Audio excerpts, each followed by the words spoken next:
Disclaimer: entertainment purposes only. We do not endorse illegal activities or violent behavior. Guest stories are shared for inspiration, education, and discussion only.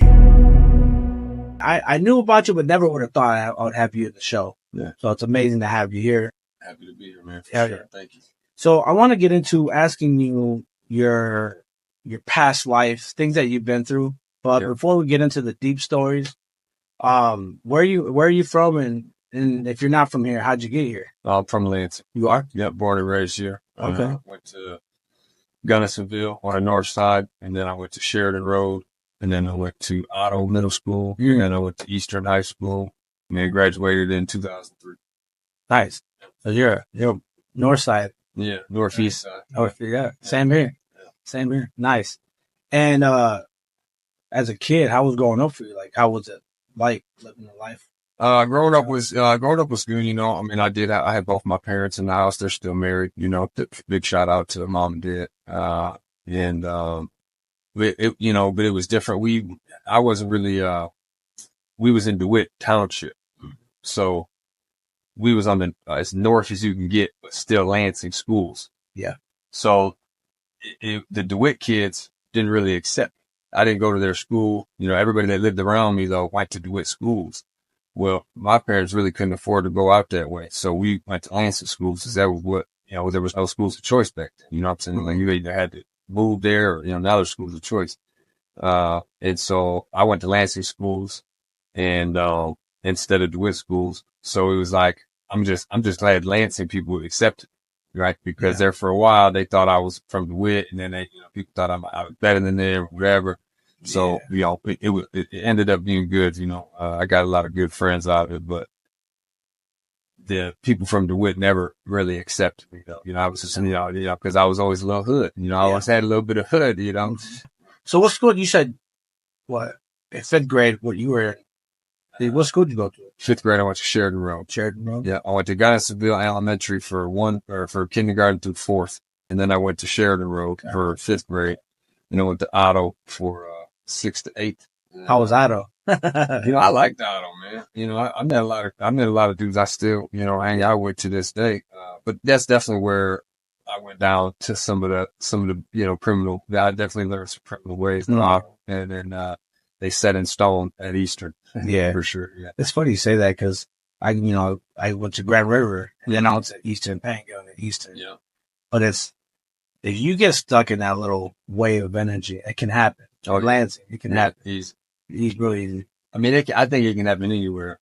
I was looking for it, you know. Back then, I wouldn't have said that. I would have blamed my friends and I would have blamed this and I would have blamed that. But I look back at it now, I think it wouldn't have mattered where I went, whether I was in DeWitt or whether I was in Lansing. I think I would have found some trouble. You know, I think that's just what it was back then for me. So growing up, you know, from a child, you move into Lansing. You know, I was kind of digging and learning about you, getting some information. You know, did you happen to find yourself getting in trouble at an early age, or just something as you started getting older, you got yourself involved in some troubles? No, I was always a bad kid. When I was 5 years old, my mama had to tie me to she was cooking dinner, and I was being bad as fuck. And she tried to tell me this, she tried to tell me that. She had some binder twine, bro. She tied me to the fucking dinner table, bro, so she could finish dinner. She literally tied you? Yeah, bro. Oh my God. It's a story now. So anytime me and my daughter get into some, you know, little argument, she always says, "I'm gonna call grandma. She gonna tie you to the table." Because now my grandma done told my daughter that she tied me to the table when I was 5. So it's a whole thing now. But yeah, bro, I was bad, you know, and I was diagnosed with ADD at a young age. But my mom refused to give me any medicine. You know, they wanted to give me Ritalin. Back then it was Ritalin. Yeah. And my mom was like, you know, there ain't nothing wrong with him. He'll figure it out.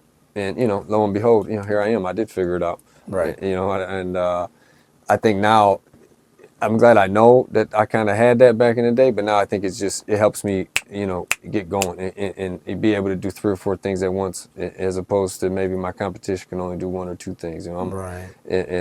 But I'm glad my mom didn't give me Ritalin, because I think it would have slowed you down. Yeah. It's funny you say that because I know people that do have it severely, and they have a hard time doing just one thing. Yeah. But you found a way to basically tone it down and say, okay, well, if I have this problem, I could do all these things. I can use it to my benefit, Yeah. you know, throughout the years. I mean, back in the day, I didn't have anything, you know, I didn't have businesses to run. I didn't have payrolls and employees. So instead, my mind was just bad, you know, I mean, you know, touch this, do this, bump this, you know, play on this, jump on this. So I was just getting in trouble, you know. I mean, I got kicked out of class multiple times, you know, and I never did anything super crazy bad. I got in a couple fights. I got suspended a couple times in high school, but nothing crazy. But when I was a senior though, I did something, you know. That's a whole situation, man. But I got caught with a sawed-off shotgun at Eastern High School when I was a senior. You took a sawed-off shotgun to school. It was in the trunk of the car. I didn't take it to school. It was just in the trunk of the car. Yeah. And you know, there was a teacher in there. We won't say his name, but there was a teacher in there that had a situation with one of his family members that went to school there, was my age, and he ended up kind of putting his hands on me in the hallway, and then the security seen it. Security came. Boom. Next thing you know, they're searching my car. And they find a sawed-off shotgun. Damn. Yeah. So if you had just left that fight. Yeah. Now what happened after that? Well, I went to the Ingham County Ingham County Youth Center. Yeah. I think I did. I think they gave me like 200 days or something, like 240 days or something like that. And then I got out on tether. That was my first case I ever caught. Luckily, I got the YTA thing, so that got off my record. But gotcha. That was the first. That was like that snowball. That was a little that seed that was planted. Yeah. You know, it's like you build that courage. I don't want to say courage, but like you get in trouble once, getting in trouble again really doesn't hurt you that much. Yeah, and you know what I mean? Yeah, I mean, I hate getting in trouble, but it's. I think there was times when, because I had a good lawyer, I got a smack on the wrist instead of getting a wake up call at the right age, you know. I mean, gotcha. And I ain't blaming nobody or nothing. I mean, but maybe if I would have got a real wake up call instead of some smacks on the wrist, maybe I might have, you know, I don't know. I mean, who knows, right? Right. That's hindsight now, but. So during that time, how old were you? When I was 15, I had 15 and a half. I just got my driver's license, so I guess 16. You're 16, yeah.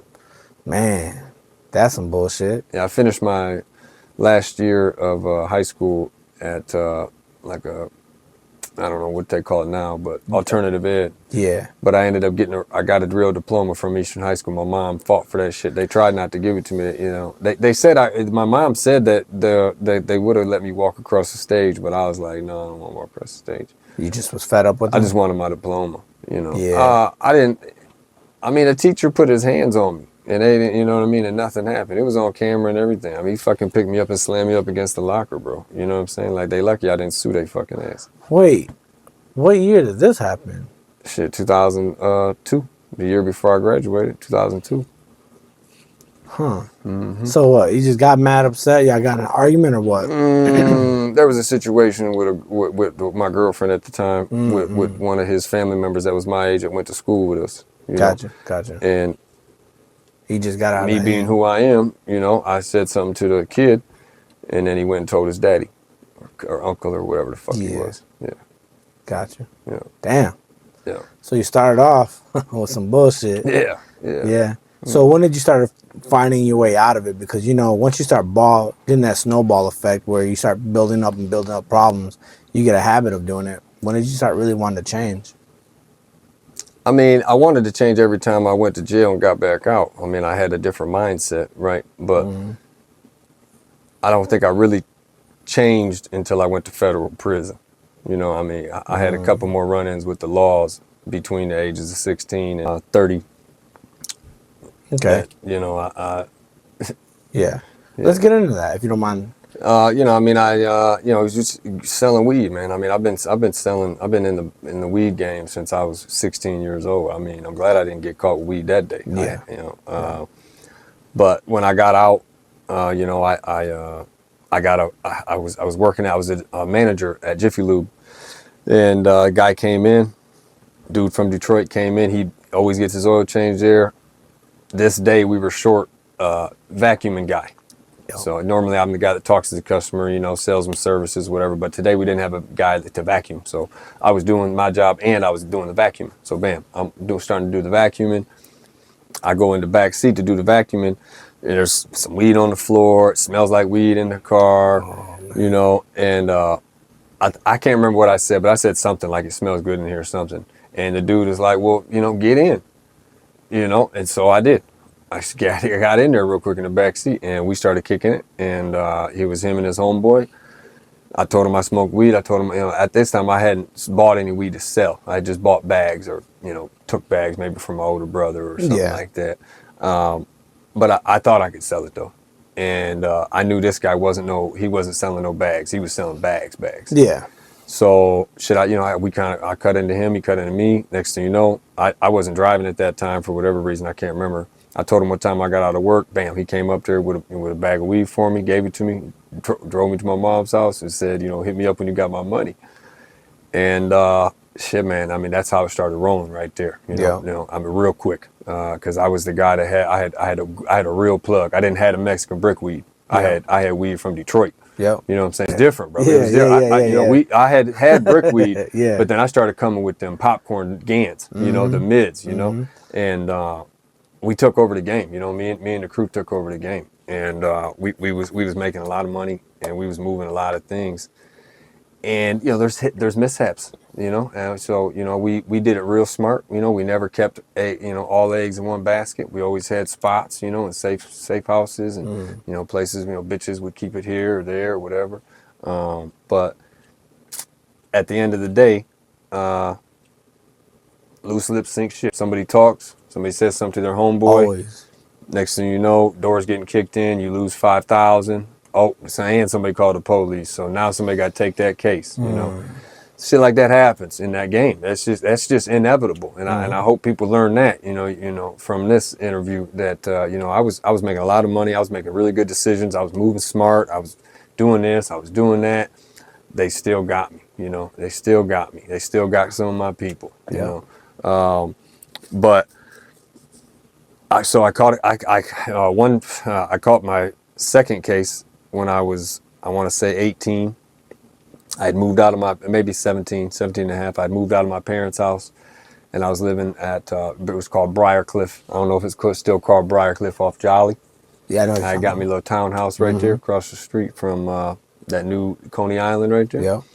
And I was slanging out of there, and I lived up there. I lived there with my girlfriend at the time's sister and brother-in-law. You know, they was married, and I never let nobody come there besides one guy. And 2 nights later, after he left, the house gets busted into about 3 a.m. Everybody's sleeping, you know. Everybody's sleeping. They come. I hear the bust. You know, I hear the break. I'm down in the basement. My girl's people is upstairs, so they come into the middle stairs where nobody's at. It's the living room and shit, the kitchen. I hear the door break, and then I hear LPD, and I see flashlights and shit. So I'm thinking it's a raid at this point. You know, I know I got weed there. Yeah. You know, I'm not understanding why they're there because I didn't sell anything out of there, but it doesn't matter. They're here, right? So all my shit's hid though.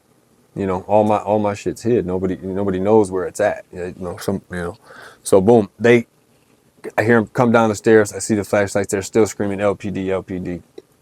So I don't really move because I don't want to get fucking shot. You know what I mean? That, you know, I'm already caught, right? Like I ain't trying to get shot.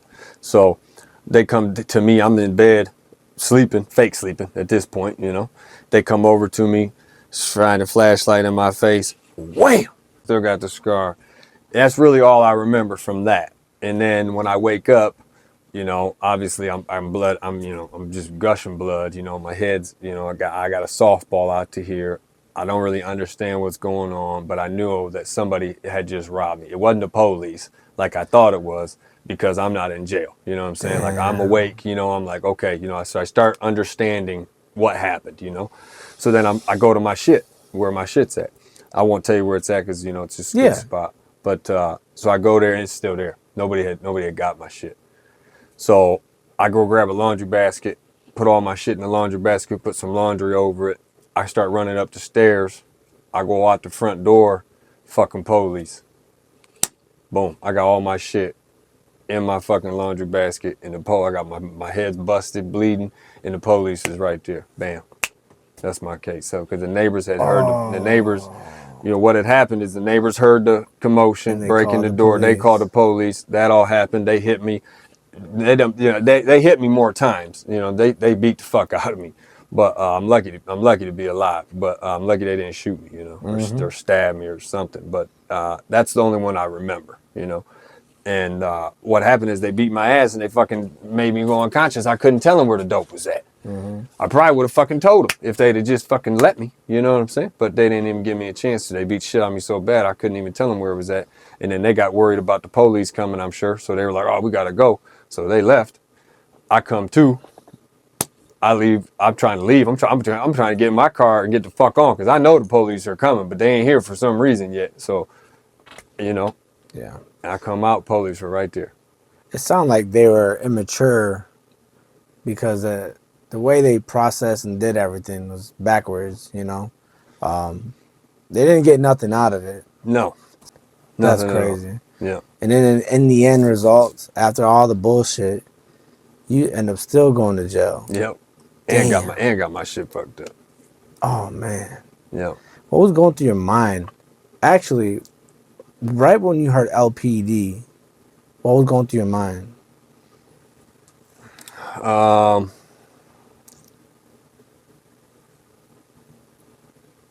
I'm glad I don't got all my shit here so I can bail out. Yeah. And I can get a lawyer. And for real, if you really want to think about it. Yeah. And that spot when I woke up and thinking the police are coming down the stairs, I was just glad that I had that I had listened to my OGs and that I had, that I wasn't a fucking idiot. Yeah. You know what I'm saying?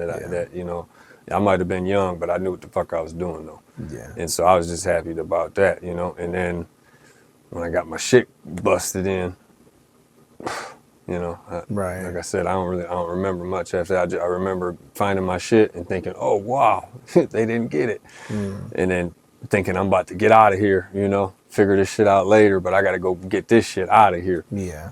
And then boom. So during that time, you're getting locked up, you're getting processed.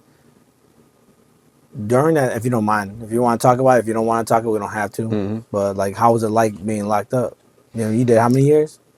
So I did. That was my second case. My last case was the Fed case when I got caught growing weed. Yeah. So they hit you harder with that one. Yeah. I had I think 5 or 6 pounds on me when I got caught when I was carrying it out.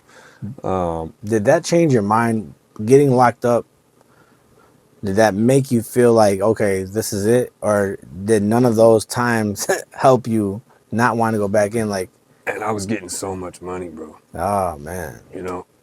I mean, when you, I was 17 years old, bro, making more money than my dad. You know what I'm saying? Like, it just, it kind of mentally fucks you. Yeah. You know what I'm saying? Yeah. It kind of mentally fucks you. Just like, I don't know what you would call it, but it's,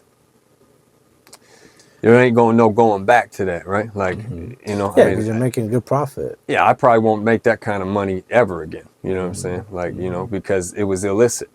And there's a reason why illicit, like nowadays, I'm growing more weed now legally than I ever was illegally. And I ain't making nowhere near the kind of money that I was making back then. Yeah. You see what I'm saying? I mean, Yeah. when I went to prison, our harvest was $250,000. Every room we took down. You know what I'm saying? It's $250,000 every time, and we had multiple going. So it just, nowadays that same harvest would be like 40,000. Right. Especially when you had droughts too, like you can really take advantage. Bro, especially when you creating. Yep. You know what I'm saying? Like back in the day, man, we was one of the first. We wasn't the first. We was one of the first people in Lansing bringing high quality product, beating the beasters. I don't know if you remember what Beaster Buds is, BC Buds from Canada. We was bringing them in too, but that plug got fucked off because he got killed. So when he got killed, I had a huge clientele for high quality product, and I had no high quality product. None of my guys in Detroit, none of my guys in Mexico was bringing that type of quality. Well, he's dead. So we started growing it. You know what I'm saying? Me and my people started growing it. Damn. Yeah. Out of necessity, you know. Yeah. So being locked up, you know, you did your time In federal prison, when I got locked up for the I mean, I did 36 months in federal prison. Okay. Yeah.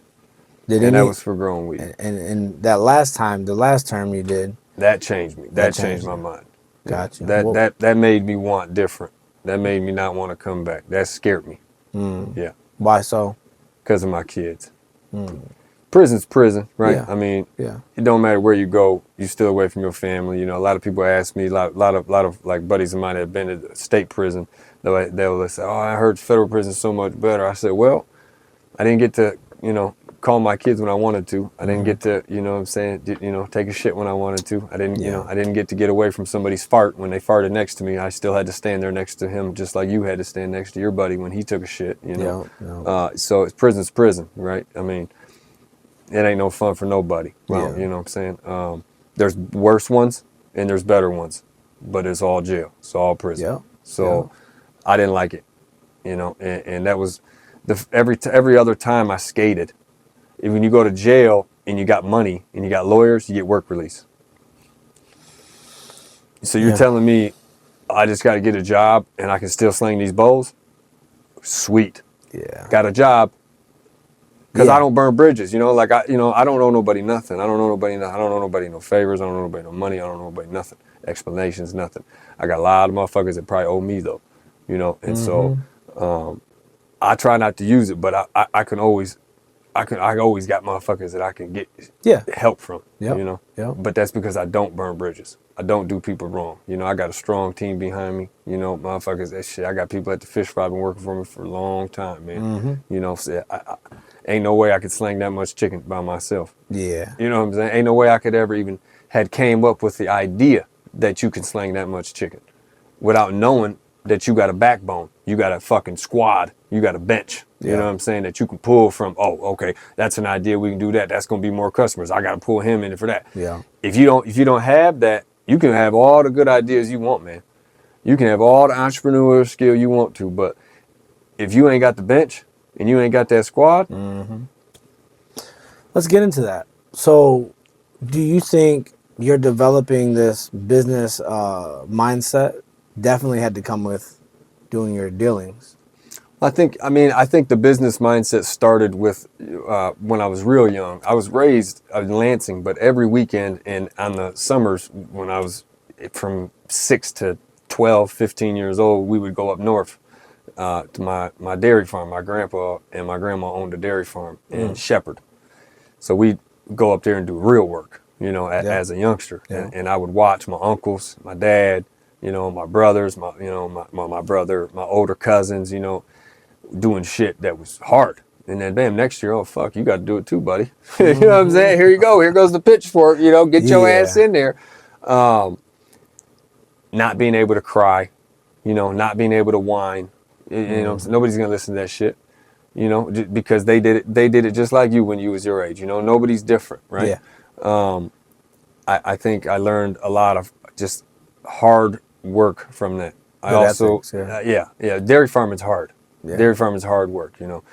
I learned dedication to your skill from my grandpa, I think, first, because I never seen my grandpa go on vacation. You know, dairy farmers don't, you know, a small dairy farmer who's just making sure bills are getting paid and everybody's good, and he's trying to send he had 8 fucking kids, trying to send them to college if they want to go to college. I mean, he did very well, but he didn't have a bunch of cash, you know, just laying around all the time, you know. But at 6 o'clock in the morning, the cows are ready for milking.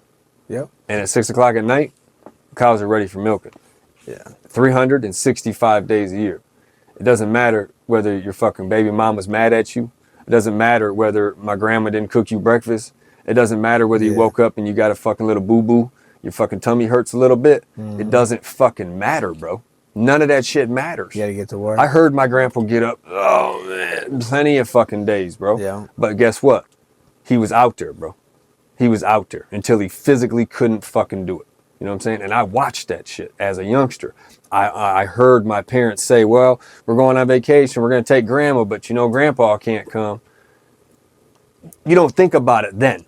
You know what I'm saying? But Yeah. later on, when you're like, damn, man, Yeah. fuck, grandpa was never on vacation with us. You know what I'm saying? Wow. You That's know, sad, fuck, yeah. man. Like, he always had $100 bill for us every year for our birthday. He always, you know what I'm saying? But yeah, you're right. He never could get away. He could never come here. He could never come to our, you know, my dad's house. He didn't, you know, few times, you know, very few times my grandpa traveled out of the farm. That motherfucker worked, man. And I seen that shit as a youngster, and I think now when I got a 12-hour day ahead of me, 16-hour day ahead of me, I'm not allowed to be like, oh, you know, you fucking, you know, fuck you, bro. You know what I'm saying? Like, come on, man.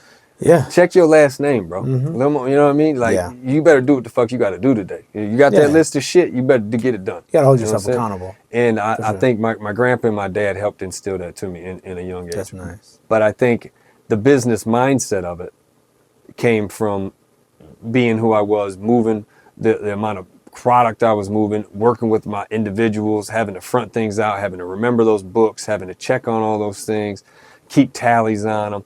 You know, I ran a business for a long time that I never got, you know, I can't get credit for it. I can't put that on my resume.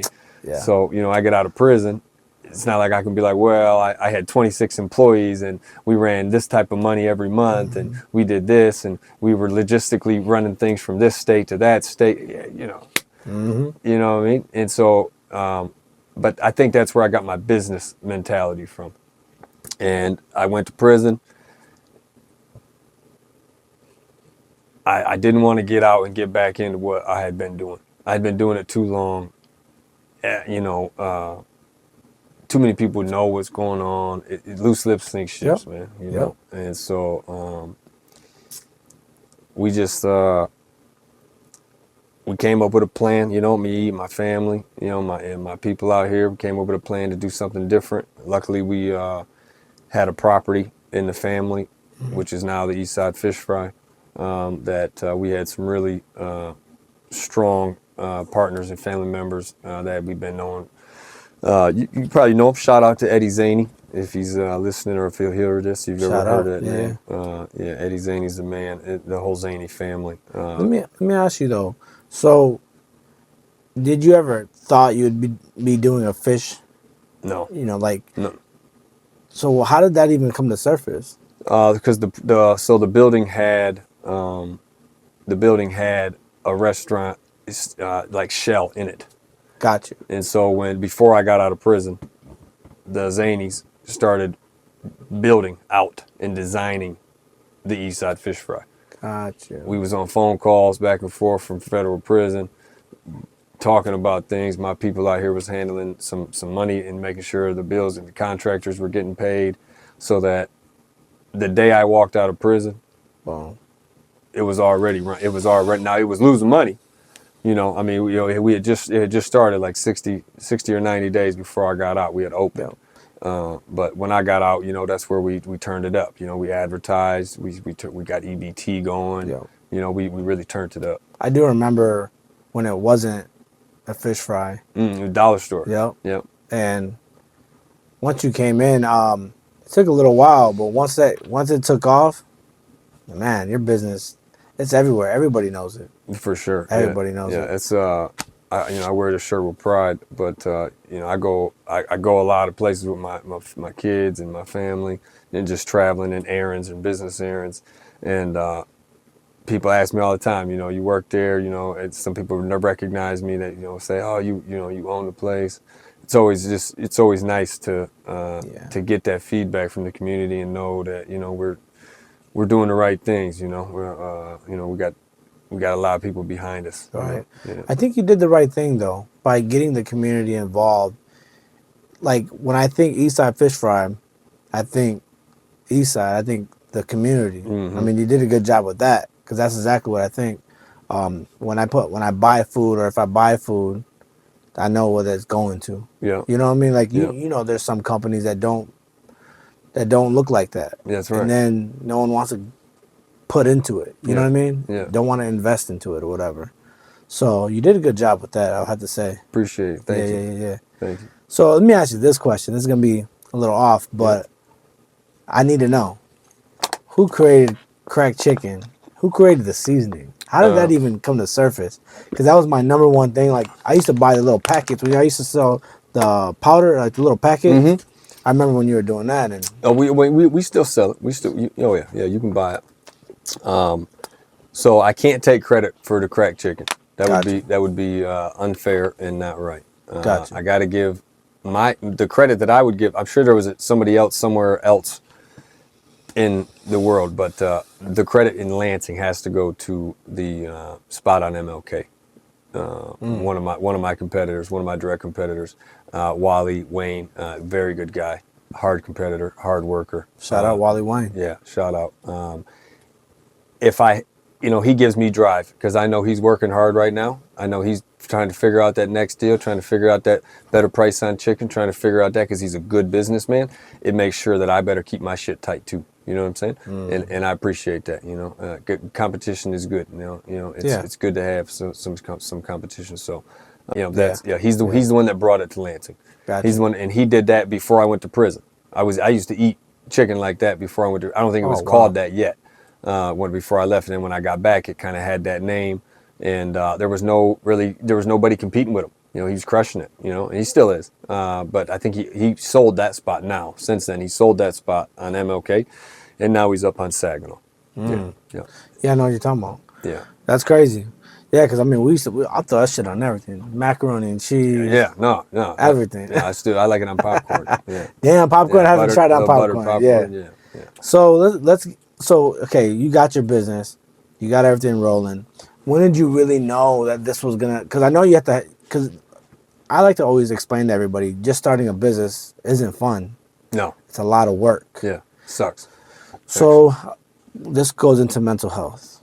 There's a process. You got to teach yourself things. How did you get all this knowledge? And also, mental health wise, like, the techniques to teach yourself not to lose control and just give up. You know what I mean?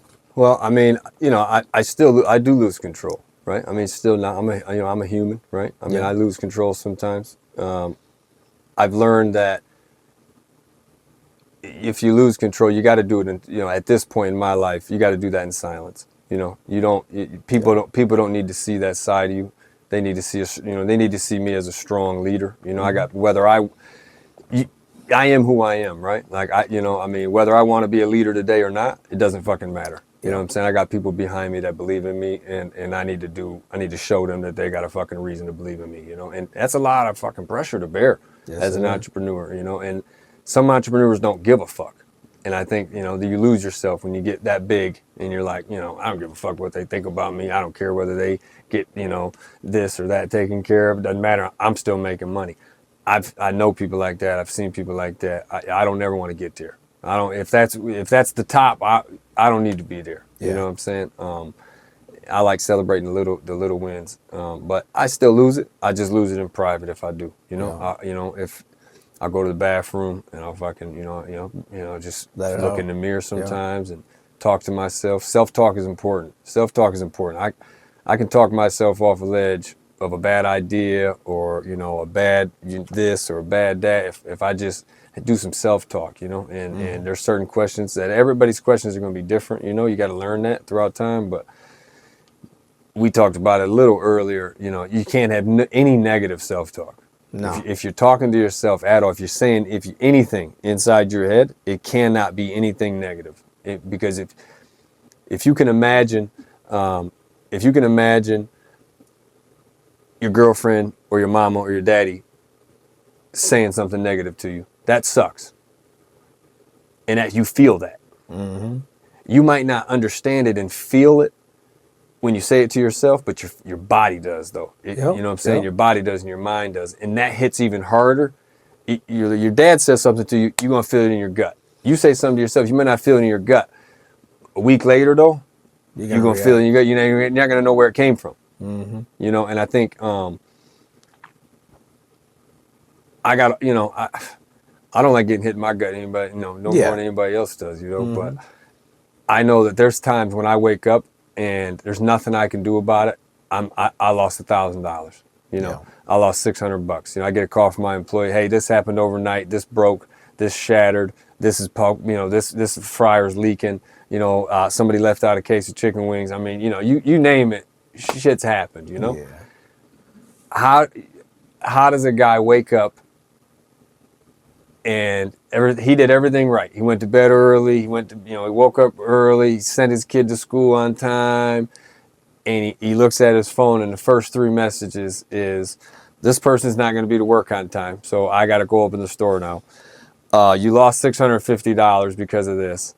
And you forgot one of the people that you told to pay the bill didn't pay the bill, so now there's shut-off notice at one of the properties. Yeah. And you already had 6 things to do today that you had already planned on doing. Now you got to reset those 6 things, and you got to do these 3 things that you had nothing to fucking do with. You got to make up for that. Only certain people can do that, man. Only certain people can wake up that day and be like, fuck it, I'm going to do it again tomorrow. Yeah. You know what I'm saying? Not everybody can do that, bro. You can't teach that. I believe you born with it or not, bro. Gotcha. You know, I'm just saying, I mean, Gotcha. I think it's tough to teach that, man. So this goes right back to our first conversation about multitasking, right? Finding, because like I'm the same way. I do 100 things, but I kind of narrow out what needs to be done. More importantly than the next, yeah. And then I accomplish it. So like I know what it needs to be done. And like the start of the day, I'm like, okay, I got this I need to do. Things will be added, like you said. Yeah. But like as long as it's done by the end of the day, or my goal is completed by the end of the month or whatever. Yep. I'm happy. And what it sounds like is you take your L's to the chin, but you move on with it, knowing that it's gonna get better because you're like, okay, this happens, but as long as I correct it and I don't go backwards with it. And that's why I think it's important to count your L's. You can't just take an L and move forward and not take the L. You got to feel that L. Yeah. Or the next time something like that is about to happen, you're not going to get that feeling in your gut to be like, hold up, this is sounding a lot like the last time I got kicked in the nuts. You know what I'm saying? Yeah. And if you I think if you got to let yourself feel them L's, man. You can't hide from them, man. I mean, you know, I take L's all the time, man. I mean, I've took some big fucking L's in my life, you know. But some of them you can get back. If you take the L and you grasp it, you own that shit, some of them you can get them back, you know. But if you don't own it and you push it away and you run away from it, it's just going to be there, you know. And I think a boss should only make a mistake once. You know what I'm saying? Like, after that, you got to make that a lesson. You know what I'm saying? And you don't want to keep learning the same lesson over and over again, man. You know what I mean? Now you're just spinning your wheels, bro. So my mentor tells me that entrepreneurs or people that are in business, they can never really master, but they really work on solving problems, right? So like, you know, you find yourself going through these things, but you know you have to solve it. Yeah. You know, and you don't want yourself going backwards because you're going to lose money after that then, you know. But if there was somebody that was in your shoes, they're young, they got in a little bit of trouble, right? What kind of advice can you give them to kind of help them? Is there any books? Is there any videos? Is there anything that you can help them say, okay, well, if I want to get into business like him, this is what I should do, right? What can you give them? Definitely read some books. I mean, when I would do my stints, you know, in my 100 days here, 130 days here, 200 here, I would always get books. I knew I wanted to be in real estate. So most of the books that I would have my people send me would be about real estate, would be that the cheaper books that aren't huge and long. I'm not a big reader. So, you know, my mom knew that. So she would send me the intermediate and beginner books, you know, and that helped me get through time. It gave me a goal, and you know, at the end of the day, I learned a lot from it. You know, then when I was reading it, I don't know how much seriousness. You know, that first stint or two that I don't know how serious I was about it because I was a kid. Yeah, I was making a lot of money, and I knew I was making money, but I didn't understand how to buy it. Yeah. Property. I mean, you know, LLCs was not even a word to me back then. You know, It was just stacking. You know, let's just stack and stack and stack and stack. It became later on that I understood. Well, you got to fucking do something with that. Yeah, you can't just let it. Yeah. It's dangerous to just let it sit there. And so I would tell a youngster, you know, I had 3 jobs while I was hustling. At one time, I had 3 jobs. I worked at Airmark Catering Services, I worked at Jiffy Lube, and I worked at Wendy's. I had 3 jobs for a while, and then I had 2 jobs, and I used that money to start anything legit, right? Like, cool, you know, you're out here grinding and you're hustling, but do you got a paycheck coming in? Yeah.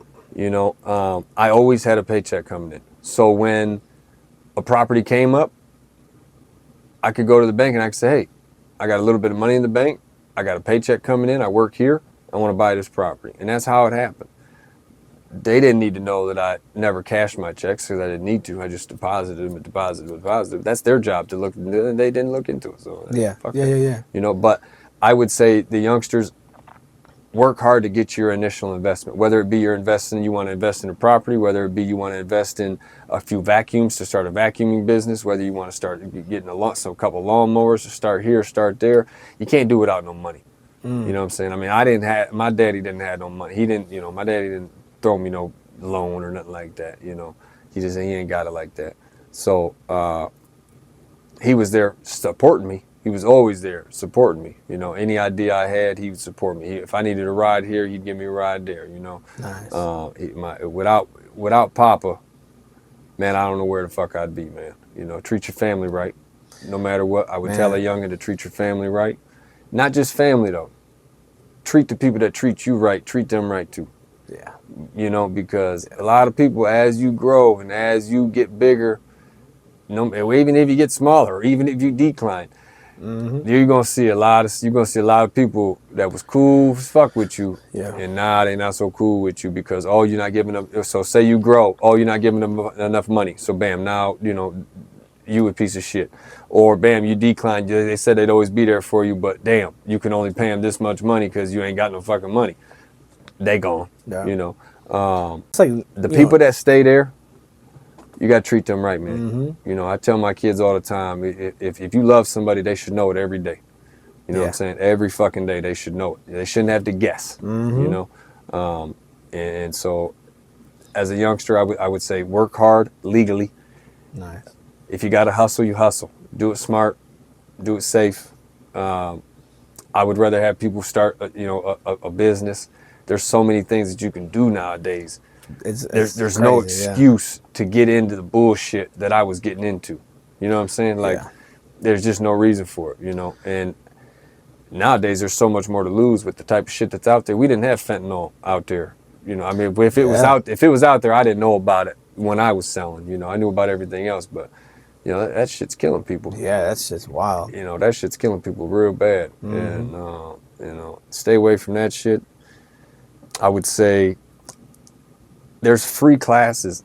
If you look online, there's YouTube, you know, there's things that you can do to better your mind. Instead of listening to, check your phones, right? If you're a youngster and you want to be an entrepreneur, you think you want to be an entrepreneur, I'm on my cell phone, talking on the phone 4 to 5 hours a day, every day.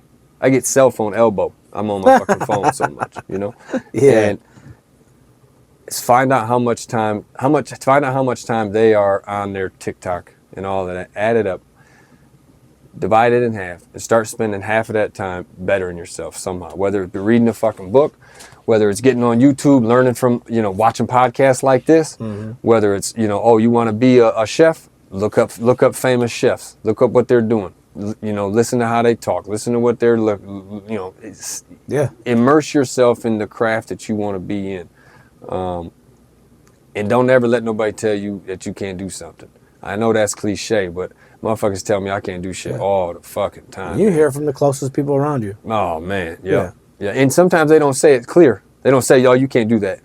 They show you by not believing in you. They show you by, you know, maybe harming you on the side, you know, not, you know, and just shady shit, you know. But don't trust anybody. Don't trust a lot of people. I mean, I hate to be like that, but if you're going into business, everything's got to be contractual. You know, I've been screwed a few times on not having contracts. Well, really just one time. It won't happen a fucking again. It really just happened one time. But it won't happen again. Yeah. And that's one of those mistakes. I made a mistake. I recognize it as a mistake. I understood my responsibilities. I took full accountability for it. I moved forward, and I will not let that shit happen again. You know what I'm saying? No matter who it is, you know? So everything contractual. Don't trust, don't trust this anybody. Work harder than the next guy. That's, I think that's the thing that people don't talk about a lot. I'm putting it, I'm the owner of 2 businesses, 3, really, if you add the real estate. I'm putting in just as much time as my part-time, full-time guys at each business, though. You know what I'm saying? I mean, so if you, and I think it's hard sometimes for somebody who might not be an entrepreneur, might not be in that predicament to understand, well, yeah, but you drove around all day. You're right, I did. I drove around all day. I did 7 errands. I did this, I did that. I was on the phone the whole time. I was doing emails, text messages. What do you call that? Yep.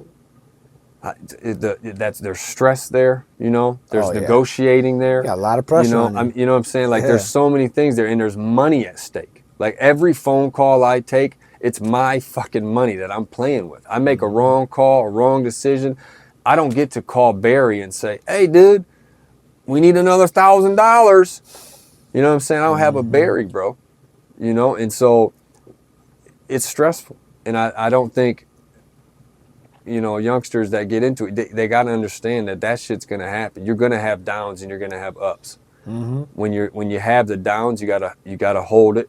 You gotta chill, relax. You gotta tell yourself you've been here before. Yeah. And start fighting out of that hole. You know what I'm saying? You can't start scattering. You can't start freaking out, man. You know, you got to understand you've been here before, bro. You wouldn't be who you was if you hadn't been right here before. You probably was even worse than that before. So start fighting, get out the hole, and keep it pushing. You know, the more I listen to you, the more I think about this book that I have, and it's right over there. It's called Extreme Ownership. And it's how to be the best leader. Like, you know, we can never completely be the best. Right. It's always a learning process. Yeah. Being the best leader, especially in your business, will help your business run, but it also can help motivate your workers to become their own entity, to work, have some type of motivation, right? And it's nice to hear you talk about the things you talk about, because I'm starting to see that process. And it's funny because you know this book is by a Navy SEAL. Okay. So he's like super gung-ho, but he's like, he was talking about missions and how he wouldn't listen to somebody. You know, so he's like, to give it a scenario, you're at work and you're like, no, you're going to do it the way I want you to do it. But then he's like, but think about it, how it went, how it could have went if I just said, well, let's see how this goes. Right. You got an idea. Let's talk about it. And why do you think that would work, you know? And he's like, he had more people, the group that he had would listen to him and work with him better when he was more understanding that way. Yeah. And it's crazy because that's pretty much what you're doing. You're one with everybody, you're working with everybody, and I think so. We do weekly. Sometimes it does bi-weekly if I'm busy or out of town, but at least 2 meetings a month where we bring the whole staff from each business separately. You know, we bring everybody in and we have a staff meeting. Now I run the meeting, but there's something called the meeting book, and so the whole week or the whole 2 weeks before that meeting book is in the kitchen. And I don't care who you are. You could be a dishwasher, you could be a manager, you could be a cook, you can be whatever you want to be. You notice something that was wrong or didn't go right, or there's a situation, you can go over there and you can write it in that meeting book. And then when I go to that meeting book, I'm going to go through everything. Now, if it's something that I don't agree with, or I think it's derogatory or, you know, specific to one person, I might switch it up a little bit, change it up a little bit. But for the most part, it's an open meeting. You know, if you said this, I might not put you on blast. You know, I'm not going to say, well, this person said that. I'm just going to say, I might act like it was me that said it, right? But I'm not going to put nobody on blast. I'm not going to make anybody feel stupid for coming up with an idea or an opinion. We have grown so much as a company listening to our employees. Because guess what, man? We're going to be open for 13 hours today. You know how many hours I'm going to be in that kitchen? 0. I'm not going to be in the kitchen for 0 hours. I might be in the office. I might be in my office for a couple hours when I leave here. I might, but how many pieces of chicken today am I going to touch? Probably 0. but they're still going to get sold. They're still going to taste like fucking fire, right? They're still going to be hot as fuck. My girls up front are still going to be nice. They're still going to be smiling. They're still going to be doing their job. They're going to be making everything go smooth.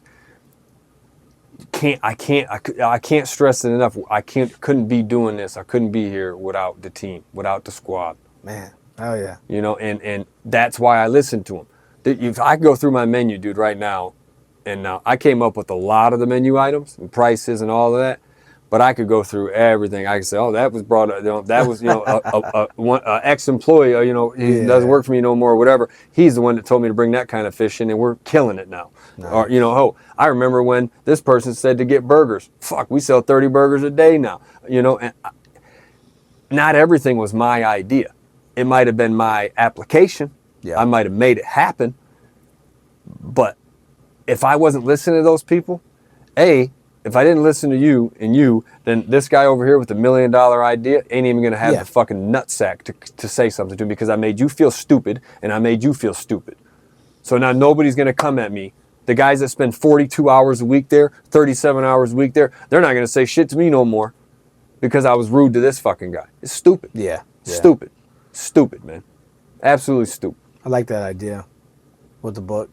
Yeah, no, it opens it up, man, because at the meeting, bro, somebody might not want to say, yesterday, you left the toilet, you know what I'm saying? Yeah. But you could put in there simultaneously, unanimously, you could say, we need to start working on putting the toilet seat down, right? And this is a silly suggestion, but it's just a simple thing to say, right? He doesn't have to put his initials. Nobody knows who it was, right? But now I talk about, hey, I can bluff it off. I can say, hey, my daughter comes here. Nice. I'll be goddamn if you guys make my daughter sit on your pee. Let's start respecting the bathroom a little bit. I'm not, you know what I'm saying? So the point gets to the point. You don't get blamed for being a snitch. You know what I'm saying? Yeah. You know what I mean? But you still did your job because you're supposed to be my eyes and ears. So you were able to be my eyes and ears. Mm-hmm. And I was able to do my job and put the application in. That's teammate. That's teamwork right there. Yeah. And so I love it. I think I use it now at the new place, and I've been using it at the fish fry for 10 years. I want to ask you, what's your concept with dealing with customer service? I'll give an example. Chick-fil-A. Mm-hmm. You go there, you get food. They're all smiling. Yep. I'll go to Burger King, and I'll get someone give me an attitude. I love Burger King, by the way. Yeah, I fuck with the Whoppers. Yeah, I love it. It's like one of my favorite places. Yeah. But then there's times where I go and I'll get bad service, and make me not want to go. Yeah. So how do you deal with customer service, and how do you teach your team to want to, help? I think by being a present owner, I think by being present helps a lot. For sure. I think people get away from that sometimes, I think that's a big help. I think, I'm close with my staff, I mean, any one of them could hit me up right now and, need $100. And not only am I going to answer the phone, but it's going to be a yes. You can go there in an hour and pick it up, Mm-hmm. And I think that's important, that's important, to have that in the staff, Well, I think I pay fair. I wouldn't say I pay, crazy amounts. And I definitely wouldn't say I pay, in the lower bracket. I think I pay fair. I think there's opportunity. I think people believe that there's opportunities to make more money there if you learn more things and if you bring more value to the company. I think the keeping the staff there happy. I'm not, we don't have a crazy repercussion. And sometimes it bites us in the ass, though. We're pretty lenient right now. And we've been talking slowly about got to get more serious. Our bark's got to have some bites, because, we're just having some issues with just the way it's going, and I can see that snowball, happening right now. And so, but we keep them happy by treating them well, though, bro. Like I'm not afraid to walk into my fish fry at any of my business at any time and look somebody in the eye and say, hey, good afternoon. I'm not going to get we get along, you know, like I like them and they like me, or at least they do a hell of a good job acting like they like me. Yeah. Treat my people fair, man. Yeah. I don't demean them. I don't talk down to them, and I ain't no better than them, bro. If anything, I'm blessed. I'm lucky to be here, bro. Shit, I'm lucky to be alive. I'm lucky to be doing well. I'm lucky to be able to have the friends that I got. I'm lucky to be able to be helping motherfuckers, man. So I'm just a happy, thankful guy, you know. And I think people see that shit, you know. I mean, I don't, I got a fucking $30 watch on, you know what I'm saying? Like, I don't got no jewelry on. I got fucking, you know what I'm saying? I got mismatched shoes on, you know. Yeah. I got New Balances on with Adidas pants, not matching. Humble. You know what I'm saying? It's, you know, I mean, it's just, and I learned. I mean, there was a time when I was younger, I had spinners on my Lexus, you know, when I was getting money. But I learned now, like, that just draws attention. It's just exactly. stupid. What did that do for me? Too. What did that do for me? Honestly, besides end that career sooner, because it brought attention, right? Yeah. Like, so, you know, word to the wise, no matter what you're doing, legally or not, don't bring attention to yourself. Yeah. You know, and you know, not all the time. It's just bad, especially shit like that. You know, I like to look at it. I was just thinking about, you know, that one movie with the McDonald's, how that one guy, he didn't own it. It was the two guys. You seen that movie? I'm trying to remember the name.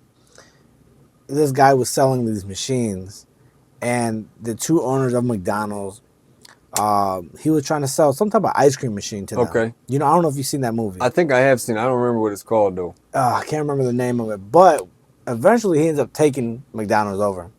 But one thing I liked about that movie was he said every McDonald's must do the same thing, right? When it comes to customer service, making them feel like they're wanted, making them feel happy, like they're going to get what they wanted. You know, do you ever think you're going to ever branch out and make another Eastside Fish Fry somewhere else? Or? Man, I've thought about it a lot. You know, I'd be lying if I didn't say that. I've thought about it a lot. It's a lot of work, though. Restaurants are a lot of work, dude. And, you know, and I just started another business, and that's, you know, becoming a lot of work too. Yeah.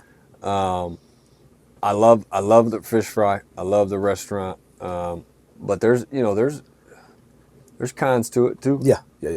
I don't know if I would start a fresh one by myself unless one of my kids like get old enough and they're like, hey, you know, I've managed the first one for 4 years now. Like, let's do another one in this town.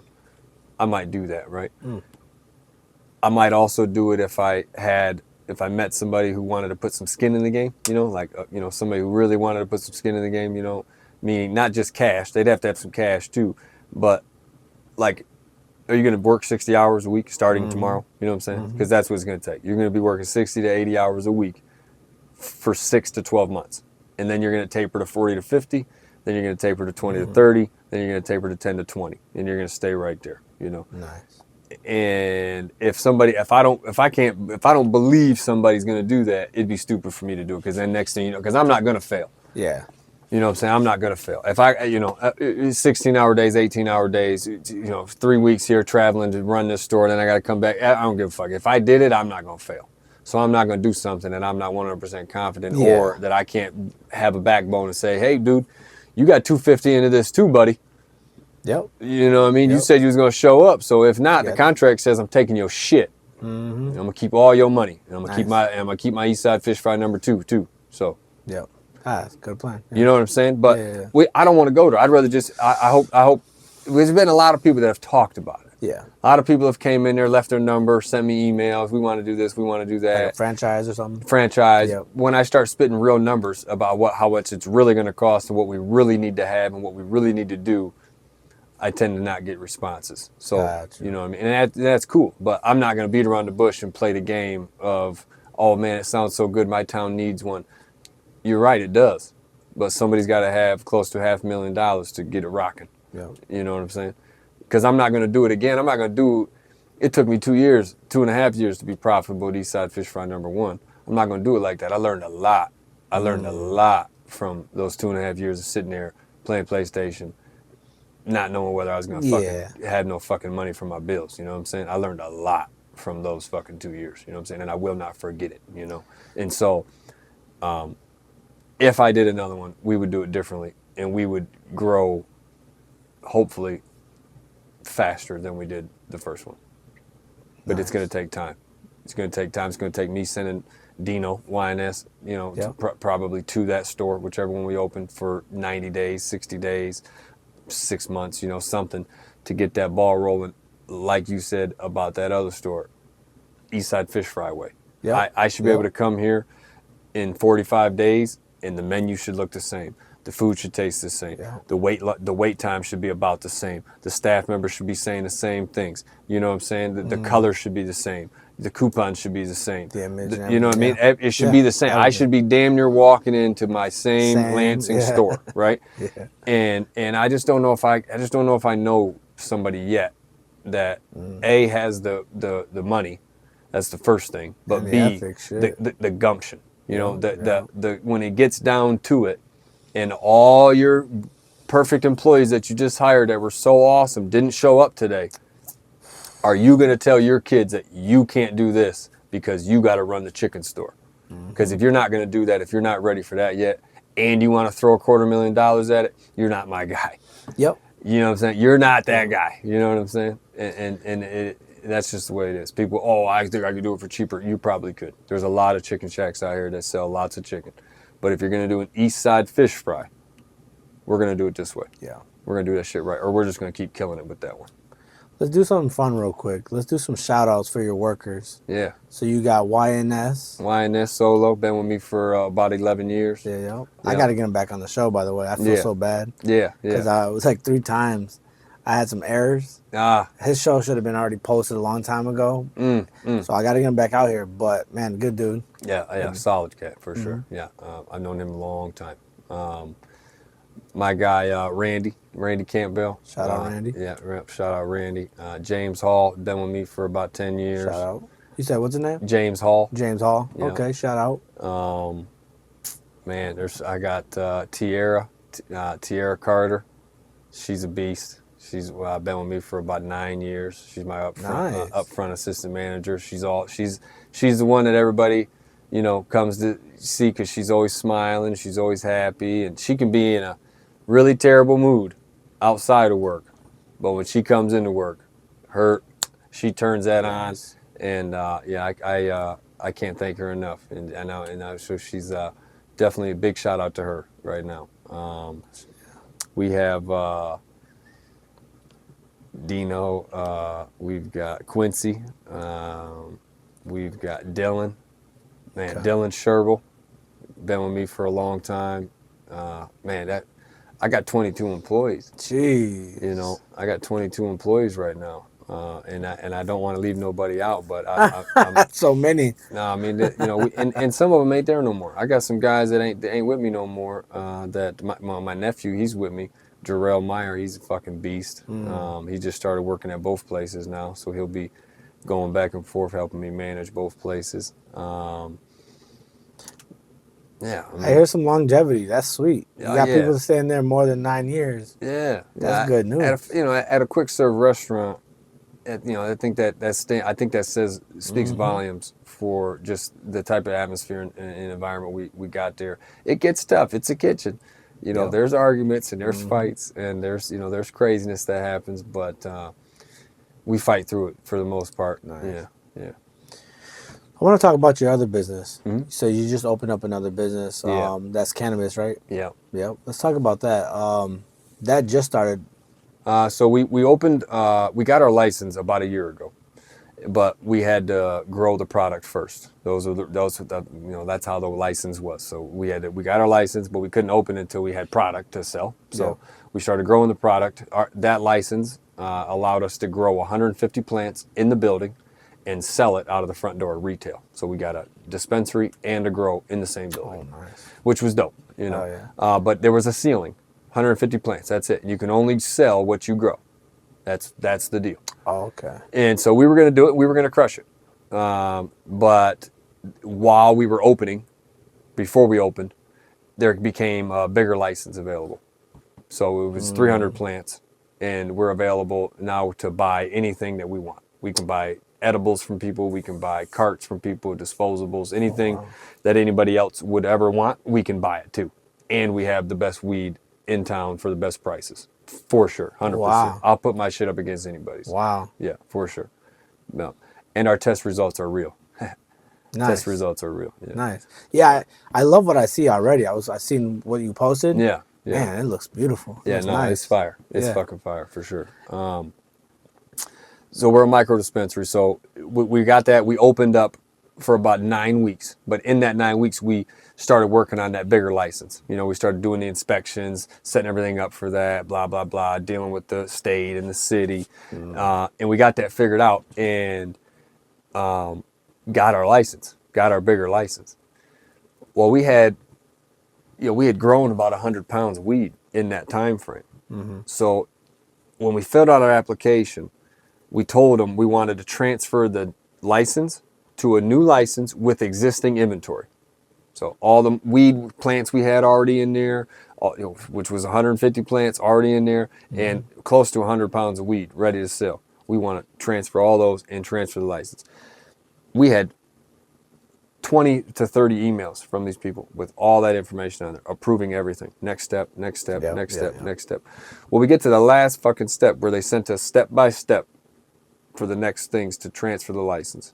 First one was end current license. Cancel it, so you got to get on metric, cancel it. Did it. Second was start new license. Got on metric, put the shit in, boom, got And it. that's costly, right? Because every license you have to. Oh, wait till you hear this. Yeah. Then the third thing was call CRA, which is the Cannabis Regulatory Agency, about transferring existing inventory. It says it right in the fucking email from them. We called them. You know what they said? They said, there's no way to transfer inventory. You're going to have to destroy that. So this shit sells for $1,500 retail. You want us to destroy $150,000 worth of pot. And we're like, all right, we can't even do it because you told us to cancel our first license. That pot came from our first license, so you're telling us to do something illegal. Right now, you're telling us to break the law. We have it on fucking paper, bro. So we threatened him with a lawsuit, flat out. I didn't play no fucking games, bro. I didn't fuck around. I didn't beat the bush. Called the attorney right away. I said, no, fuck that. And the attorney sent him a letter saying we about to file. Because at that point, bro, they knew we had illegal weed there. That they made us make it illegal. Yeah. It was legal. We did what you told us to do. Now it's illegal, bro. Yep. You fucking did that. Now you want us to destroy it? So that got a little crazy. The lawyer sent him some letters. The next morning, they didn't apologize. They didn't even take damn near responsibility. They just said, we're going to allow you to open up your old license and sell your existing inventory. And then you can restart the whole process to get your new license. Oh, man. Now that shit costed us about 15 grand Man, in lawyer fees, pissed. this, that, 15 grand, 12 to 15,000 down the drain, bro. Had to start all over again. So they didn't even compensate you? Nothing. What? Didn't even apologize, bro.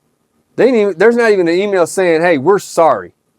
We noticed that we made a mistake and we apologize. Not a fucking thing, bro. Wow. Yep. I would have wanted reimbursement. That's some bullshit. There's no way to fight that. We're a brand new, think about it. We're a brand new company in the state of Michigan, in the city of Lansing. I got a name. Everybody knows me. I come in there fucking being a dickhead, being an asshole, filing a lawsuit, doing this, doing that. How well you think my weed shop's going to go? Yeah. How well you think my fish fry is going to go? How fast do you think those motherfuckers would be down there with fucking this fine, this permit, this fucking problem, this fucking ordinance? Bro, they'd be down there so fast, bro, I wouldn't even be able to fucking fix it, bro. Yeah, I see where you're going with it. Damn. Yep. So you just had to... You gotta shut the fuck up. Yeah, bro. Sometimes being a boss means you gotta shut the fuck up and you gotta play the bitch part, bro. But that's just the way it is, bro. And if you don't think that and you don't want to do that, you probably shouldn't be a boss because sometimes you're gonna lose and you're gonna have to act like you lost, and even though you're still gonna win, though. Yep. Because the one thing for sure, brother, I'm coming. I'm coming with the fucking gas. I'm coming with the gas, and I'm coming for every motherfucker that thinks they can fucking outsell my weed, bro. Yeah. I'm coming. I'm coming in hot. Well, and you can look at the record too. Like you see shops open up in Lansing, and then you see them get shut down. Yep. What do you think that's the reason for that? Why do you think mismanagement, bad business plan, greedy partners? Gotcha. That's why I like my license, because my license allows me to grow weed for the lowest cost. You know, I've been growing weed, you know, for over 20 years. You know what I'm saying? My business partner been growing weed for 10 years. My homie that helps me run it been growing for 15. That's 50 fucking years of growing weed experience in one little building. So we don't need 17 motherfuckers to come trim our weed. We don't need 16 people to pay them $20 an hour to come and help us manicure the weed, bro. You're going to take 8 hours times $16 times 4 people. I can do it in 4 hours, bro. Get the fuck out of here. You know what I'm saying? Like me and my crew can just come knock it out for free. So the next thing you know, this dispensary's cost of goods, cost of pounds is $900 on average. Our shit's going to be at $300 to $400, and it's going to be kicking that guy's weed. Yeah, and that's what I was going to ask you. What's the difference from your business to everybody's business right now?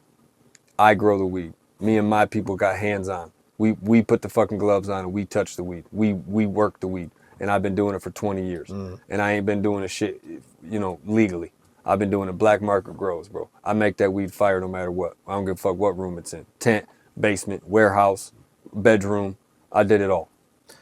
Do you also have other services where I don't smoke, so I sound like an amateur here, but do they deliver? Do they have like a delivery system? We will have delivery. We're set up for delivery. We're licensed for delivery. We're a fluid company. We're growing every day. Things are changing every day. So we don't want to throw too many different things at our people. You know, we got an employee that's handling this, I got an employee that's tackling the delivery, but I'm not one of those guys that like to do something because everybody fucking knows me, bro. I wear my 420 shirt just as proud as I wear my fish fry shirt. And if I do something that I'm not ready for, I'm gonna have to take that from some fucking lady who's gonna say, "Oh, you work at 420?" Yeah, I do. Yeah. Oh, they fucked my delivery order up because because we wasn't ready. Yeah. We wasn't fucking ready yet, right? I got to take all them. I got to take that, bro. When that lady says that, I got to have a coupon from the field. You know, like I'm not gonna let somebody that not even meaning to, just being an honest customer, assassinate my character to me though. Yeah. Oh, we made a mistake. We pissed you off and they didn't fix it. Hold up 1 second. Just hold up 1 second. I'm gonna go get a menu from the car. I'm gonna put my fucking initials on it. I'm gonna put my fucking email on it, and I'm gonna say, I bet you they won't do it again.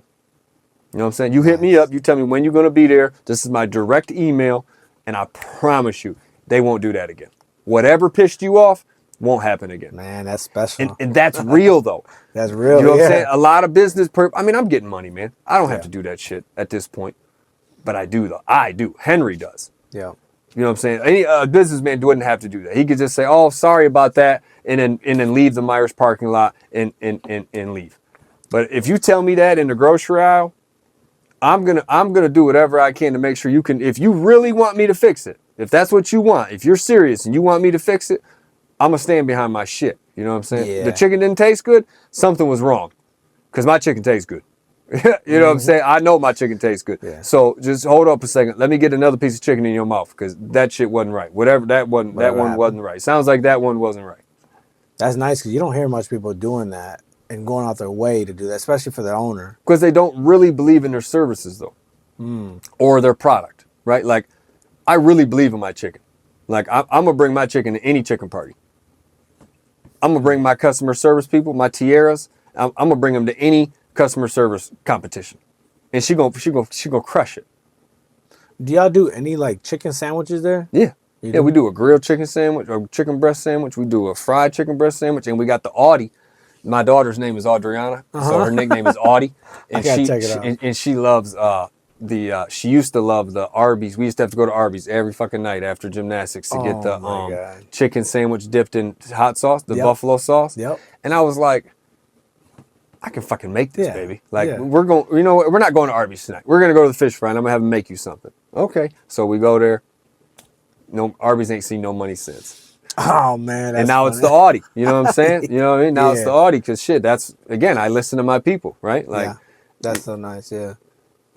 You know, do you also work with your own special sauces? Yeah, we have 2 sauces that we make in house: the hanky panky, and the boom boom sauce. There's 2 sauces that we make. I got the boom boom sauce. Yeah.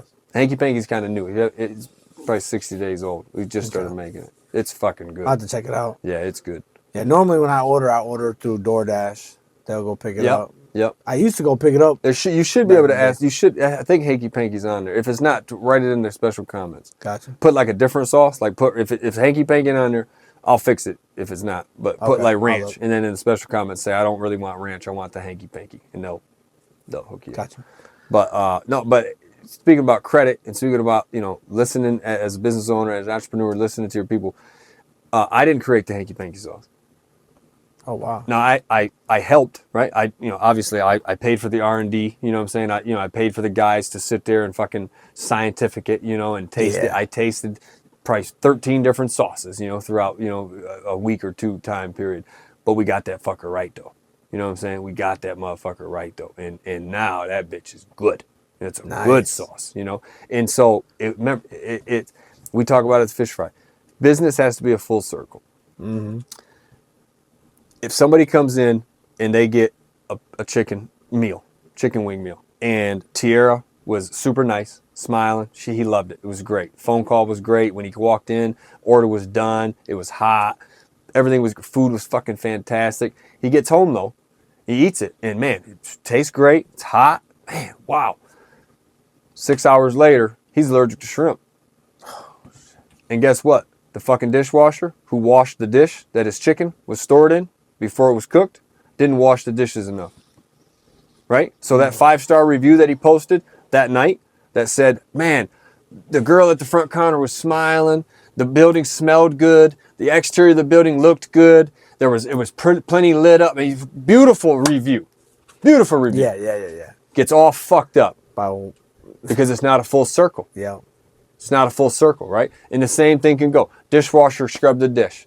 Food tasted amazing, but the phone call, when they made the phone call, the fucking person was in a hurry, rude to them. Yeah. Fuck their whole food doesn't taste as good when you don't think the person making it gives a fuck. Yeah. It don't, bro. The best tasting food is free, but Yeah. you know what I'm saying? But for real though, food tastes better when you know it's coming from people that are happy to be making it. That's exactly how I It work, really does, yeah. bro. And I tip. Like, let's say if I go to a restaurant, and I know they're not cooking the food. Yeah. But they come to me, they make me feel good. They make me feel like I was special. Man, I tipped them so good, bro. Yeah. Because I'm like, this was my family was happy. Yep. My kids loved it. Yep. I'm tipping good. Absolutely. Yeah. Absolutely. So, all right. So you got into the cannabis. Now you said you do real estate, but you were doing that before all of this, right? Yeah. Yeah. I mean, that's what I always, that's what I overspent my money on. Yeah. If I had some money, I bought real estate properties, and then I held them. What do you know about the claim with we're gonna have a crash? They're talking about crash. Oh, whatever. it's coming. Yeah. Yeah. For sure. So, what's your input on that? Because I mean, I was also curious about that myself. Man, I don't think the people are ready for my take on it. But Well, we can get into it a little bit. I think. Do you think it's going to be the homes that are going to take the harder hit, or apartment living, like residential, commercial? Commercial is going to stay decently solid because it hasn't had a huge uptick like the residentials. I mean, the residences are just There's houses that I remember being worth $15,000-$20,000 that are selling for $120,000 right now in the same condition that they were in when they were $20,000. That can't sustain. Yeah, I don't. It can't sustain. And that was my problem. Right now, I'm in a position where I want to get into the business, but I'm more aiming towards. I would keep if I was you personally, I would keep stacking until it happens. Yeah, because it's coming. And that's my thing is. We were gonna go commercial. Yeah, I'm getting out of residential right now slowly, and I'm just doing commercial. Yeah. Yeah. Like for instance, this is 130 units. Mm-hmm. I'm the only person that run this. Yeah. But I've learned enough from the owner, the supervisor, and I have other people that are in like real estate that I can talk to, and I'm still learning, bro. Like, yeah. But I definitely see the profit in it. But I'm always like, my other part of my brain is seeing this other issue that's coming, and I'm like, well, fuck, you know. So when COVID hit, did that affect you by yeah, any chance? for sure. Because you couldn't, you were tied. Your hands were tied after. Well, we talk. Bark has to have bite, right? Like, Yeah. I can tell you I'm going to evict you all I want to, and I can file the papers and I can do everything. But if the courts ain't taking the fucking court paperwork, Yeah. you're living there for free as long as you fucking want to, you know. And that happened a lot. Thank God we didn't go You know, through that. That happened a lot. So that happened a lot. But there was relief there. There was relief, you know, from like local organizations and stuff that they had federal grant money that would, Okay. if you filed the right paperwork and you went through the right shit, you know, they would pay somebody's rent for like up to like 6 months or something like that. And that's fucking crazy because everybody was getting stimuluses, Yeah. but weren't paying their fucking rent. Yeah, that was a fucking joke. You The serious? stimulus was a joke. I mean, yeah. you know, my take on the stimulus is, and you know, I'm a hard working motherfucker, and I got hard working motherfuckers working for me. We didn't stop working. We were essential, right? Yep. Same here. And so I got people coming to work that live with their cousin, and their cousin is telling them in one ear, shit, I don't know why you going to work. I just got a check for $600 for sitting here. How the fuck does a guy like me compete with that, bro? Yeah. How do I keep my people happy? Because they're gonna, yeah. But Right. that don't last. I mean, they got no. And luckily, my people seen that and understood that. But yeah. my biggest question is, and I ain't no politician, but when the guys was in the room, the guys and the girls was in the room, and they were like, unemployment, yeah. So if you stop working, if you stop working, and you just sit at home, we're gonna give you $600 a week to do that. Okay. Where was the guy in the room that said, that's a good idea and that would probably help for some odd reason? Why don't we split that in half and we give them $300 a week for sitting on their fucking ass and doing nothing? And we'll take that other $300, and if you're paying any federal taxes because you actually have a fucking job and you're essential, we're gonna make sure you get $300 on top of that. And you know what? Yep. For this time period, we're not gonna take any taxes either. Where the fuck was that guy at, bro? Yeah. Come on, man. You know what I'm saying? Like, my people had to come to work and work their fucking ass off for a salary that I couldn't afford at that time to pay any more. I'm going through the same shit everybody else is going through. Yeah, and that's another conversation with not rate increase, but price increase for paying. But the economy is getting crazier, right? So like the owners are losing businesses because they can't pay their workers because everything's going crazy. Yep. But everybody's like, well, you're not paying me enough. Whoa.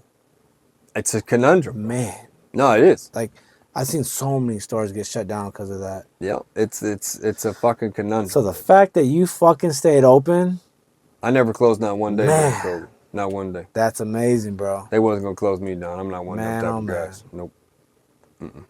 So let's talk. They'd had to bring the police in to shut me down. For real. Yeah. Yeah.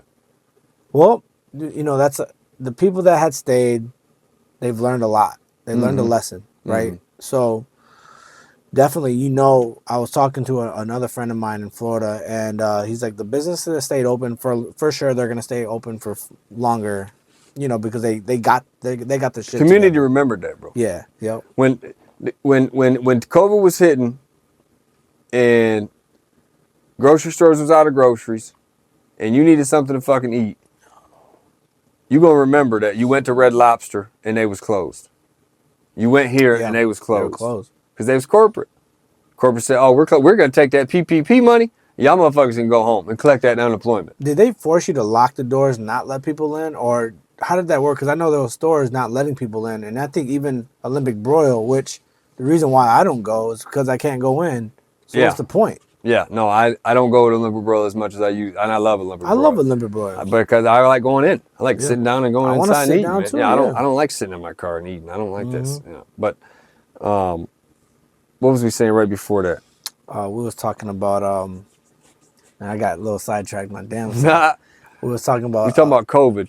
Yes, and then how Red they're locking Lobster. the doors. Yeah, no, I mean, there was talk. I never got anything I never got an email or like a letter that said, you got to, I never got anything like So that. it was on owner to owner basis. But if I would have, mark my motherfucking words, they would have had to bring the police in there to tell me to lock they would have had to have locked my doors So our governor didn't force that on every worker. No.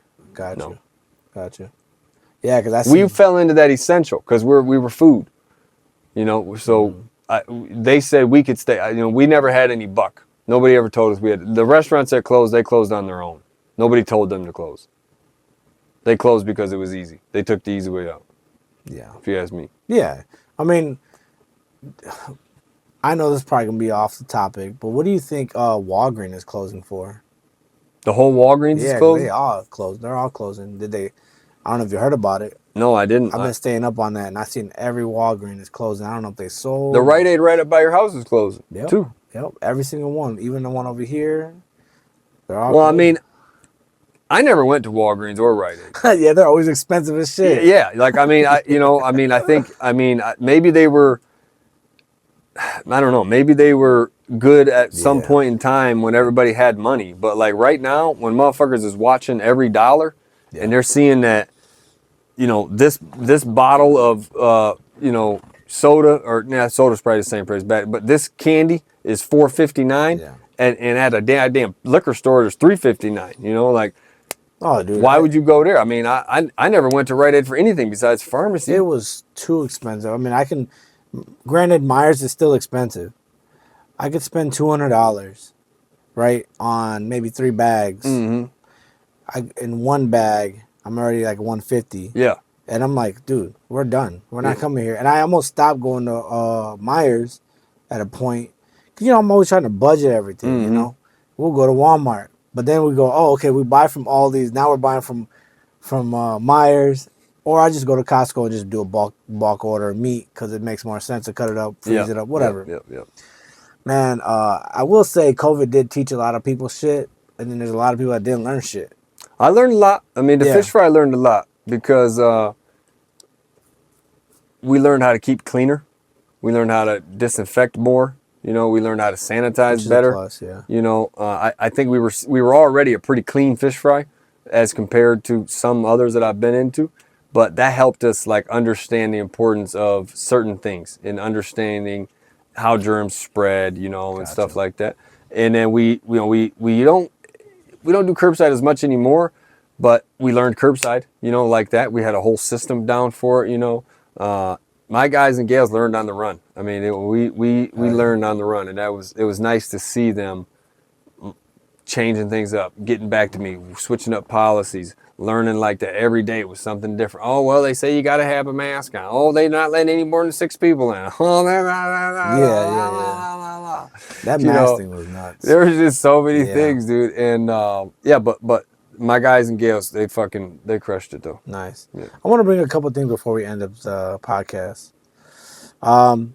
What's your concept, or how do you feel about Jesus and Christianity, Catholic, just in God in general? Well, I'm a God-fearing man for sure. I don't get to church as much as I wished I did. Not any reason besides it's probably the worst reason. I'm just busy, just busy. But it doesn't mean that I don't pray. Yep. It doesn't mean that I'm not a holy man. I hold doors for people behind me. I let people in front of me if I need to. I try to use and instill the morals that I was taught into my children. Certain things. I probably cuss a little bit more than I should, but at the end of the day, I'm a God-fearing man, and I want to go to heaven. I don't probably preach as much as I should to my peers, but me and my kids, we pray. We pray together at nighttime and stuff. Not every day, but more times than not. Yep. I pray every day. I pray every day, sometimes silently. Just sometimes multiple times. I'm going through tough shit. I got some tough decisions to make, or I might be scared about something. Sometimes I reach to that, that higher power, that spiritual situation that some of us get more strength from it than others. I think, but I think it keeps me I think keeps me balanced and it keeps me fair. A lot of times, in a position where a guy like me gets in, sometimes you can, I think, fall to the devil sometimes, taking advantage of people, doing the wrong things when nobody's looking, because, and a lot of times you have all the power if the buck stops with you. Yep. Right? I mean, at the end of the day, I could tell any of my employees, if you don't like it, fucking leave, Yeah. And I think God helps me keep that mentality away, because I think that could be a real sour man, a real sour businessman. And I could see how somebody like me in my position could get there, between people doing me wrong, tenants throughout. I mean, I've been owning properties for 20 years, man. You know how many fucking tenants owe me fucking rent in Lansing right now? I mean, Yeah. lots of money, you know. If I let that make me lose sleep, if every time I get a no-call, no-show food order freaked me out and made me lose my blood pressure, Yeah, you'd be dead. I could be dead, bro. Yeah, you I could mean, be dead, because it yeah. happens so often. And you can't, I mean, it's not. I'm not saying like, oh, you can't care about that stuff. I mean, you gotta fucking get to the bottom of it. You gotta understand it. But getting mad and screaming and yelling, losing your cool. We talked about that right at the beginning. Yeah. Just dude, I could lose my shit every fucking day, bro. If there's something every day that if I wanted to take it out on this or use that as an excuse to be mad at her or him or this or that, there's so many things I could say. Oh, well, this wasn't fair. Oh, well, no, man. I mean, nobody, at the end of the day, bro, nobody gives a fuck. Yeah. Nobody cares. Yeah. Work harder. I mean, you know what I'm saying? Like, I tell my son that all the time. Like, nobody cares, bro. Nobody cares about your little this, your little that, your little tummy ache, your toe hurts, bro. Yeah. You know how many days I wake up with my fucking tummy hurting, bro? Or, I don't get to eat that day because I was up till 4 a.m. I had to get fucking appointment at 8 a.m. So I slept to the last second and no food. Next thing you know, it's 7 o'clock at night, bro. Yeah. It's 7 o'clock at night, bro. I forgot to eat breakfast. Next thing you know, my shit started rolling. My day's rolling. My tummy's starting to feel real fucked up. And it's 8 o'clock, and I'm thinking, I might be talking to a girl or something, and she'll be like, "What'd you eat today?" Fuck. Yeah, because you're just rolling. You got so many things. I didn't eat anything today. That's part of being an entrepreneur, though. I mean, that's part of being a boss. There's times when not everything goes the exact way you planned, and how you roll with that shit is sometimes how good of a businessman you are. Let me ask you this: Are you thinking about making a book at all? Man, because I think you should. Man, dude, if everybody that told me that would buy the book, I'd be a fucking bestseller, man. I mean, yes, I have thought about it. I'm a terrible writer. Yeah, but you can find somebody. Ghost writers. I mean, there's the one time in my life I got on the internet and looked up that, and I swear to God, I get junk calls and spam calls now every week about writing a book. One day I should talk to him and take it serious, maybe. I mean, I wish I could find a local person. That's what I would do. Because that's what I did. So, like, I have a lady here. She's a writer. Mm-hmm. You find a little, people that write books here. Mm-hmm. And I asked her. I said, "I'm gonna be honest with you. I'm not. I'm not stupid, but I'm not educated when it comes to certain things." Yeah, I feel the same way. I'm not stupid, but my computer skills. Yeah. So I asked her. I said, "Hey, can you if I was to tell you everything that I want you to write, can you help me write this down and get everything put it on professionally? I want to send it to the courts."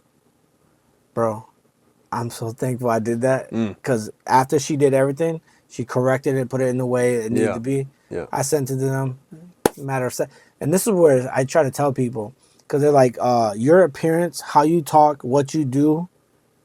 If you look like shit, you get shit. If you talk like shit, you're gonna get that shit. Yeah. And if I had wrote my story, I know they don't know me, but they're gonna be like, this case is probably just some dumb guy not really giving a shit. Yeah. But after they seen that paper, bro, my custody papers went through so fast. Yeah. My caseworker took me serious. That changed everything for me. You got to pay to play. Yeah. So get the right professionals. Use the things around you. yeah, Like, I got a killer accountant. I got a couple killer lawyers. nice. If I got questions about shit like that, I got people I can use. Yeah, it costs money, bro. Mm-hmm. Yeah, bro. It costs money to get an answer from an attorney that's right. So you need to find someone local to Yeah. sit down If I with can you. find a good local writer that I can vibe with, because we're gonna probably Yeah. be spending a lot of time Oh, together. yeah. I got a hell of a story, man. I mean, this ain't we ain't even touched the fucking tip of the iceberg. Yeah. Yet. We could do part 2. Yeah, we We'll could do part 2. we'll talk top. We'll I talk got to about. talk to my attorney about how deep we can go into, Yeah. the criminal underworld, because there's some that's what would really get interesting. Just let me know. Yeah. If you got, once you find out, we'll schedule it up, make it more serious. You know what I mean? And Yeah. I'll, entertain it as best I can. Yeah. make it Yep. make it look good. Yep. One thing I try to avoid on my podcast is like demonizing people. Mm-hmm. Like, let's say if I get an artist here, and this artist was talking shit about another artist, Yep. I don't want to get involved. Lansing's too small. People will kill each other for it. So Yeah. I'll be the reason for that. And Yeah, I fuck know that. I can't have that, Nope. So what I do is I'm here to promote you. You need to promote yourself, but in the best image possible. Yeah, you could talk about the shit you went through and the tough times and all that, but there's no need for us to get involved with other people. I mean, Yeah.